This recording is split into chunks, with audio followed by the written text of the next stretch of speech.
আসসালামু আলাইকুম প্রিয় দর্শক, অন্য মঞ্চের আলোচনায় আপনাদের সকলকে আমন্ত্রণ জানাচ্ছি। তারেক রহমানকে আসলে পরামর্শ দিচ্ছেন কারা? তারাই বা তাকে বিভিন্ন তথ্য সরবরাহ করছেন। বেশ কয়েকদিন ধরেই এটি নিয়ে ভাবছিলাম এবং আজকে এটি নিয়ে আপনাদের সামনে খুব সংক্ষেপে কিছু আলোচনা করব। শেষ পর্যন্ত সাথে থাকবার জন্য অনুরোধ করছি।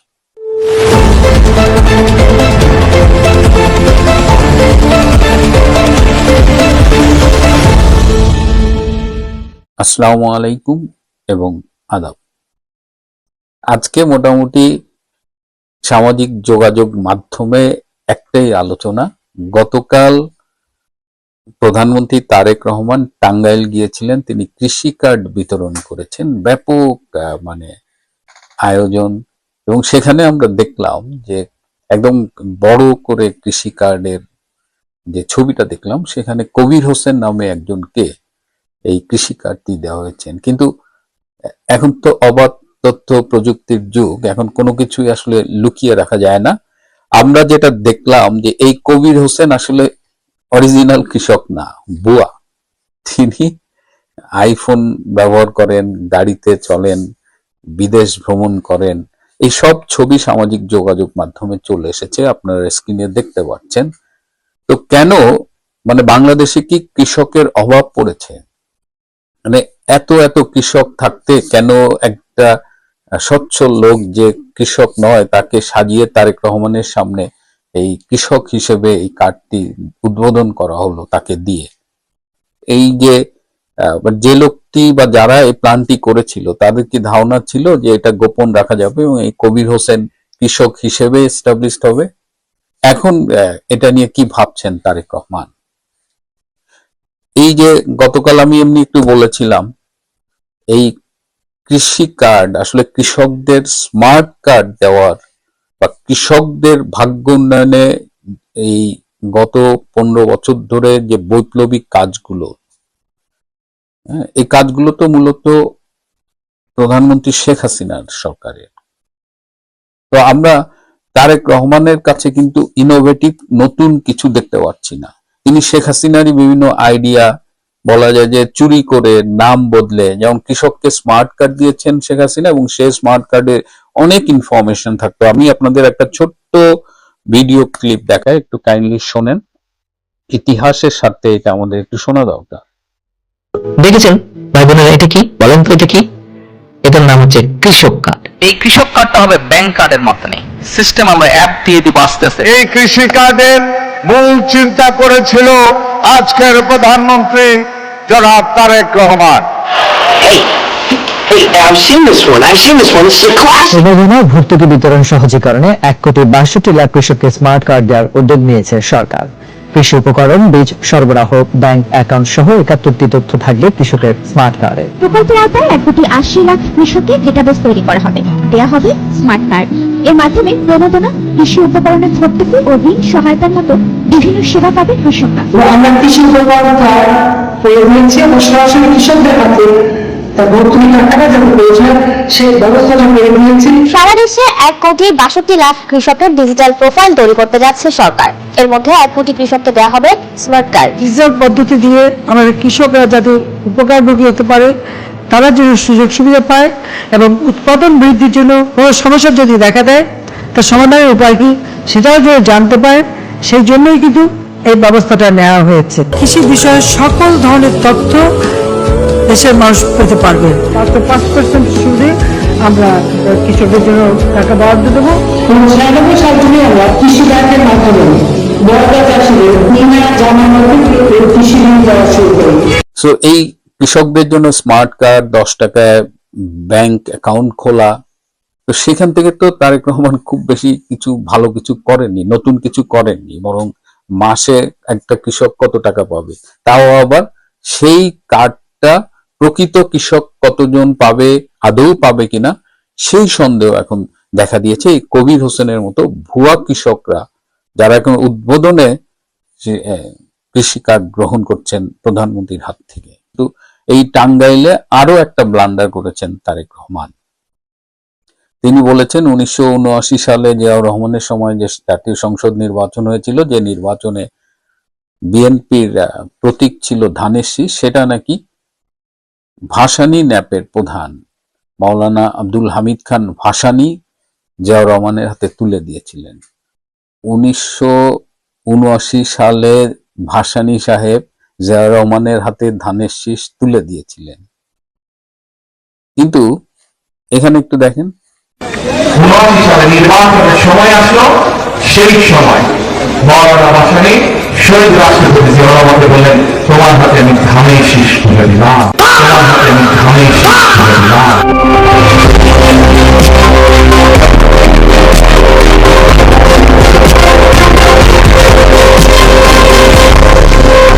যে ভাসানী 1973 সালের নভেম্বরে মারা গেছেন, তিনি 1979 সালে কি করে ধানের শীষ তুলে দেন? এই জন্যই বলছিলাম যে কারা তারেক রহমানকে পরামর্শ দেন, কারা তাকে তথ্য দেন। এই নিয়ে যখন খোঁজ খবর করছিলাম তখন আরো একটি বিস্ফোরক তথ্য পেলাম যে নয়াপল্টনে বিএনপির যে অফিস, এই অফিসটাও নাকি একসময় ভাসানী ন্যাপের অফিস ছিল এবং বিএনপি এটি দখল করেছে। তার মানে ভাসানী ন্যাপের অফিস দখল করেছে, ভাসানী ন্যাপের প্রতীক দখল করেছে, এবং এটা যিনি মারা গেছেন 3 বছর আগে, সুতরাং এটা তো মনে হয় না মিউচুয়াল, এটা তো মনে হয় জোর করে দখল করা। তো তারেক রহমানকে যারা এই তথ্যটি দিয়েছিলেন যে মৌলানা ভাসানী জিয়াকে ধানের শীষ হ্যান্ডওভার করেছেন, তারা কি একটু ঘেটে দেখবেন না? এখন তো এটা নিয়ে যে পরিমাণ ট্রল হচ্ছে, এই ভুয়া কৃষক কবির হোসেন, এই মৌলানা ভাসানী, আবার এটা করতে যেয়ে জানলাম যে ভাসানীর অফিসটা পর্যন্ত বিএনপি জোর দখল করেছে, এটা বিএনপির নিজস্ব সম্পত্তি নাকি ছিল না। তো এটার পাশাপাশি আমি এর আগেও একাধিকবার বলেছি, এই যে তারেক রহমান দেশব্যাপী যে এখন একটা অনিশ্চয়তা, সারা পৃথিবীর অবস্থা, বাংলাদেশের তেলের দাম, কৃষক পণ্যের মূল্য পাচ্ছে না, সারা দেশে ব্যাপকভাবে চাঁদাবাজি বেড়ে গেছে, অর্থাৎ ক্ষমতা গ্রহণের সাথে সাথেই যে একটা হানিমুন পিরিয়ড থাকে, সেই সময়টা তিনি খুব পাচ্ছেন না বা তার জন্য ভালো যাচ্ছে না। সেই সময়ে তিনি সিনেমা দেখতেছেন, নাটক দেখতেছেন, তার দিকে তাকালে মনেই হয় না যে পৃথিবী এবং দেশ এত বড় একটা সংকটের ভেতর দিয়ে যাচ্ছে। এ কারণেই শুরুতে যে প্রশ্ন করছিলাম, আমার কয়েকদিন ধরেই এটি নিজের মাথার মধ্যে ঘুরছে যে প্রধানমন্ত্রী তারেক রহমানকে কারা চালায়, কারা পরামর্শ দেয়, কারা বুদ্ধি দেয়। এবং সঙ্গত কারণে জাতীয় সংসদে দেখলাম একজন তরুণ সাংসদ প্রশ্ন তুলেছেন যে Tarique Rahman nominal prime minister আর ফাংশনাল প্রাইম মিনিস্টার হলো বিএনপি সালাউদ্দিন আহমেদ। এটাও কিন্তু খুব মানে একটা উদ্বিগ্ন হবার মতো একটা কমেন্ট বা মন্তব্য বা বক্তব্য, যেটাই বলি না কেন। এই প্রশ্নটি রাখলাম। বিএনপি একটি বড় দল, তারা সন্ধ্যা রাতের ভোটে হোক আর যেভাবেই হোক ক্ষমতায় এসেছে, কিন্তু ক্ষমতায় আসার পরে তারা যেভাবে একের পর এক সার্কাস দেখাচ্ছে, তাতে আশাবাদী হওয়ার কোনো কারণ নেই। প্রিয় বন্ধুরা, আজ এ পর্যন্তই। ভালো থাকবেন, সুস্থ থাকবেন, তার চেয়েও জরুরি হলো নিরাপদে থাকবেন। সবাইকে অনেক ধন্যবাদ। সুপ্রিয় দর্শক, সাজ্জাদ কাদিরের শুভেচ্ছা নিন। এই মুহূর্তে আপনাদের সামনে একটি সিরিজ স্টোরির 3য় পর্ব নিয়ে হাজির হয়েছে। আর এই সিরিজ স্টোরিটা আপনারা গত 2টি পর্ব শুনেছেন। সেটি হচ্ছে বাংলাদেশের সিনিয়র সাংবাদিক এনায়েত কবিরের একটা অনুসন্ধানী স্টোরি প্রকাশিত হচ্ছে ভারতীয় গণমাধ্যম নর্থ ইস্ট নিউজে। সেই স্টোরির আজকের পর্বে এনায়েত কবির উন্মোচন করেছেন 7.62 মিলিমিটার বুলেটের রহস্য, বিতর্কিত সেনা কর্মকর্তা এবং 2024-এর নেপথ্য কাহিনী। আমরা সেটি নিয়ে এই মুহূর্তে কথা বলতে চাই। আজ আমরা এক স্পর্শকাতর বিষয় নিয়ে কথা বলবো, যা দেশের নিরাপত্তা ও রাজনীতির অন্দরমহলের অনেক অজানা দিক উন্মোচন করবে। সেনাবাহিনী সংশ্লিষ্ট বিভিন্ন সূত্র এবং নথিপত্র থেকে জানা যাচ্ছে যে 2024 সালের জুলাই আগস্ট মাসে ব্যবহৃত নির্দিষ্ট বোরের বুলেট সরবরাহের পেছনে বাংলাদেশ সেনাবাহিনীর আর্টিলারি ডিভিশনের কিছু কর্মকর্তার হাত থাকতে পারে। আজকের ভিডিওতে আমরা প্রতিটি তথ্য বিশ্লেষণ করব। ঘটনার শুরুটা দেখা যাক 25শে নভেম্বর 2025 থেকে ঢাকার আন্তর্জাতিক অপরাধ ট্রাইব্যুনালের এজলাস কক্ষ। সেদিন তৎকালীন চিফ প্রসিকিউটর তাজুল ইসলাম রক্ষণ পক্ষের আইনজীবী নাজনীন নাহারকে অত্যন্ত আপত্তিকর ভাষায় মৌখিকভাবে লাঞ্ছিত করেন এবং হুমকি দেন। দুঃখজনক বিষয় হলো আদালতে উপস্থিত সিনিয়র আইনজীবীরা এর প্রতিবাদ করেননি এবং বিচারকগণ তাজুল ইসলামকে কোনো তিরস্কার করেননি। সবচেয়ে ভয়াবহ বিষয় ঘটে যখন নাজনীন নাহার আদালত কক্ষ থেকে বের হচ্ছিলেন। সেনাবাহিনী থেকে বহিষ্কৃত কর্মকর্তা হাসিনুর রহমান তাকে উদ্দেশ্য করে হুমকি দিয়ে বলেন, আমি তোমাকে ছেড়ে ফেলবো। শুধু তাই নয়, তিনি ব্যারিস্টার নাজিয়া কবিরকে মৌখিকভাবে হেনস্থা করেন। সাংবাদিক ডেভিড বার্গম্যান সেখানে উপস্থিত ছিলেন এবং তিনি নাজনীন ও নাজিয়াকে সান্ত্বনা দিয়ে আদালত থেকে নিরাপদে বের করে নিয়ে যান। আশ্চর্যের বিষয় হলো আদালত অবমাননার মতো এত বড় একটি ঘটনা গণমাধ্যমে সম্পূর্ণভাবে ধামাচাপা দেওয়া হয়েছিল। এখন প্রশ্ন আসছে, কে এই বরখাস্তকৃত লেফটেন্যান্ট কর্নেল হাসিনুর রহমান?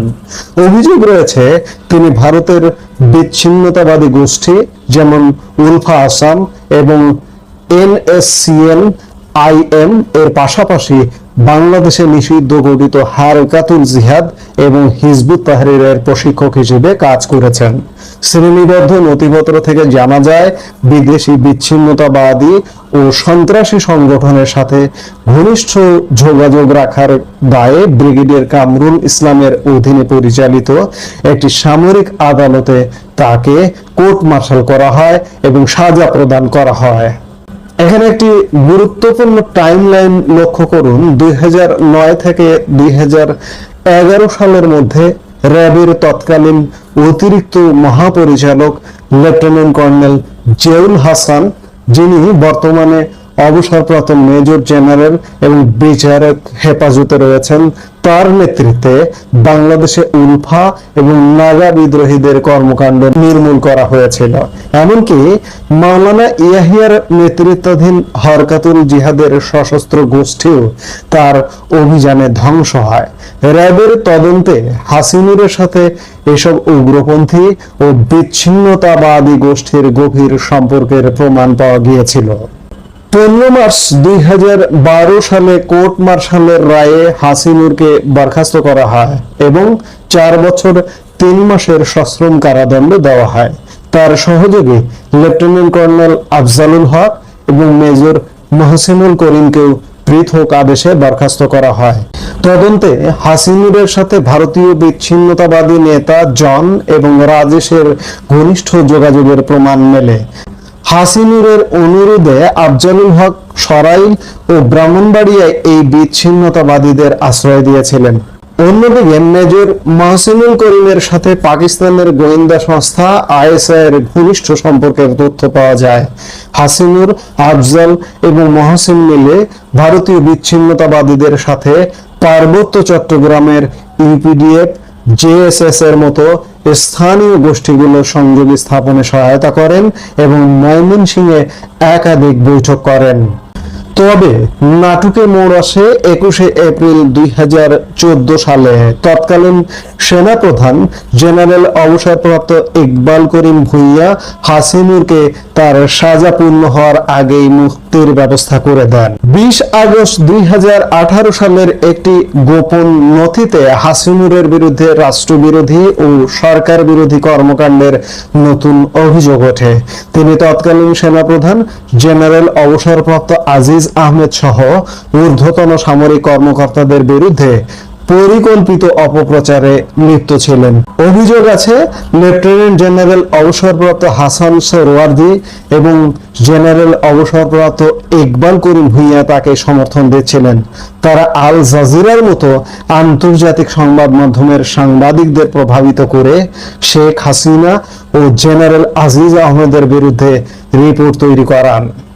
2023 সালের ডিসেম্বর থেকে জেনারেল ভুঁইয়া এবং জেনারেল সোহরাওয়ার্দী সরকার উৎখাতের পরিকল্পনার অংশ হিসেবে সমমনা অবসরপ্রাপ্ত ও কর্মরত সামরিক কর্মকর্তাদের সাথে নিয়মিত যোগাযোগ রক্ষা করে আসছিলেন। 2024 সালের জুলাই আগস্টে তারা আর্টিলারি ব্রিগেডিয়ার রফিক ও ডিজিএফআই ব্রিগেডিয়ার তানভীর মাঝার সিদ্দিকের সাথে ঘনিষ্ঠ যোগাযোগ গড়ে তোলেন। 5 আগস্ট 2024-এ brigadier Rafiq chain of command অমান্য করে রাষ্ট্রবিরোধী কাজে লিপ্ত হন বলে অভিযোগ ওঠে, অথচ বর্তমানে তিনি পদোন্নতির অপেক্ষায় রয়েছেন। এমনকি বিএনপি সরকার গঠনের পর তাকে প্রধানমন্ত্রীর সামরিক সচিব হিসেবে নিয়োগের জন্য বিবেচনা করা হয়েছিল। রাষ্ট্রবিরোধী অপরাধে দণ্ডিত সেই হাসিনুর এখন নিয়মিত টেলিভিশনের টক শোতে উপস্থিত হন।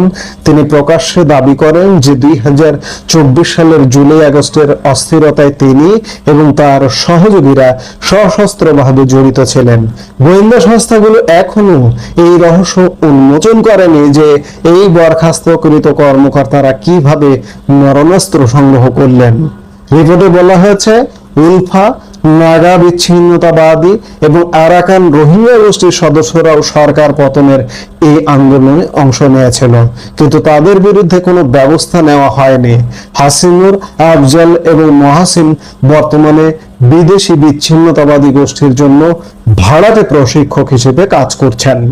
গোয়েন্দা রিপোর্ট অনুযায়ী তারা তাদের উপার্জিত অর্থ শেয়ার বাজার এবং বিটকয়েন ট্রেডিং এ বিনিয়োগ করেন। আরো একটি নাম এখানে গুরুত্বপূর্ণ, বরখাস্তকৃত ব্রিগেডিয়ার আজমি। তিনি যুদ্ধাপরাধে দণ্ডিত জামায়াত ইসলামের সাবেক আমির গোলাম আজমের ছেলে। হাসিনুর ও তার সহযোগীদের সাথে আজমির ঘনিষ্ঠ যোগাযোগ রয়েছে। বলা হয় সেনাবাহিনীর ভারত বিরোধী কর্মকর্তাদের ওপর আজমির প্রভাব রয়েছে। 5 আগস্টের পর তুরস্ক থেকে ফিরে এসে তিনি দাবি করেন যে তাকে ডিজিএফআই আয়না ঘরে রাখা হয়েছিল। আরো ভালোভাবে বলতে গেলে বলতে হবে এটি তথাকথিত আয়না ঘর। তিনি বর্তমান সেনাপ্রধান জেনারেল ওয়াকারুজ্জামানের সাথে একাধিকবার দেখা করেছেন এবং তার উপর প্রভাব থাকার দাবি করেছেন। সবশেষে আসে সেই ভয়ঙ্কর তথ্যের কথা, 16 জুলাই থেকে 4 আগস্টের মধ্যে ঢাকায় নিহতদের অধিকাংশের শরীরে 7.62 মিলিমিটার ক্যালিবারের বুলেট পাওয়া গেছে, যা সাধারণত স্নাইপার রাইফেলে ব্যবহৃত হয়। এই ধরনের অস্ত্র সাধারণত সেনাবাহিনীর আর্টিলারি ডিভিশনের কাছে থাকে, যারা সেই সময় ঢাকার নিরাপত্তার দায়িত্বে ছিল। প্রমাণ পাওয়া গেছে যে অস্থিরতার সময় পুলিশ হত্যাকাণ্ডে বিদেশি ভাড়াটে বিচ্ছিন্নতাবাদীরা জড়িত ছিল। একই সময়ে Matthew Van Dyke, Terrence Orville Jackson এবং রিচার্ড ড্যানিয়েল রোমান নামক অন্তত 3 জন মার্কিন নাগরিক বাংলাদেশে উপস্থিত ছিলেন, যারা মার্কিন নিরাপত্তা সংস্থাগুলোর সাথে গোপন লিয়াজো বজায় রাখতেন বলে জানা যায়। সুতরাং এই অস্থিরতায় ব্যবহৃত স্নাইপার রাইফেল এবং 7.62 মিলিমিটার গুলির উৎস হিসেবে আর্টিলারি ডিভিশনের কিছু কর্মকর্তা এবং বিদেশি বিচ্ছিন্নতাবাদী গোষ্ঠীর দিকে অভিযোগের আঙ্গুল উঠছে। দর্শক, এই পুরো ঘটনার নেপথ্যে থাকা কুশীলবদের মুখোশ কি কখনো উন্মোচিত হবে? আপনার মতামত কমেন্টে জানান। আজকের মতো এখানেই শেষ করছি।